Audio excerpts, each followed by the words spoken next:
"Patricia, Pip," called Patricia's mum. "We must go to Grandpa's. He's asked us to come. He said we're to hurry. We really must rush. A fantastic surprise is waiting for us." At Grandpa's house they soon stood before the old shed with the mended door. No vines on the roof or weeds in the floor. It looked nothing like it had looked weeks before. "It looks amazing," Patricia said, "with its walls painted grey and its roof painted red." "Can we go inside?" asked Pip with a grin. "I really can't wait to go in." "Come on then," said Grandpa, beaming with pride.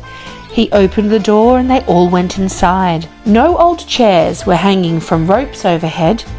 Was this really the inside of Grandpa's old shed? For once, Patricia had nothing to say, as her eyes beheld an amazing array.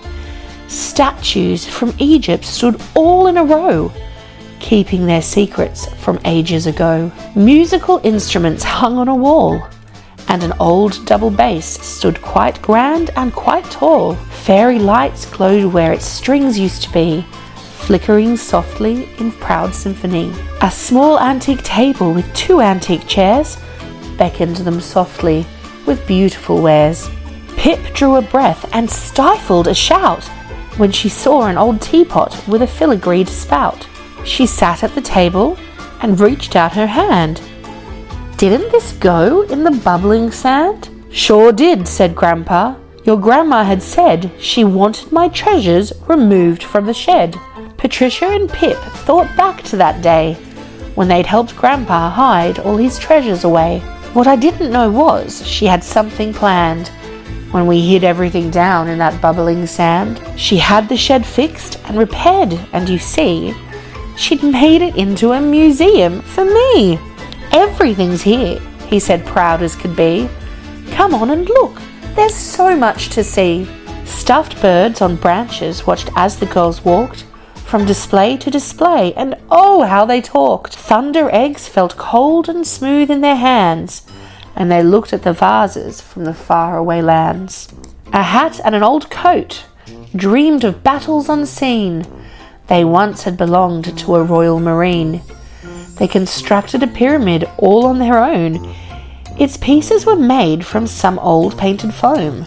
They looked at old paintings, large ones and small, and in its own case was a signed basketball. On an old rug was a comfortable chair, antique of course, and in need of repair. They stopped when they saw a familiar sight in a glass case beneath a very bright light, standing so proudly while guarding the door. They had found him again, Grandpa's old dinosaur. He stood to attention beneath the bright light. His teeth looked enormous, his bones glowing white. Although he looked scary, the girls felt no fear.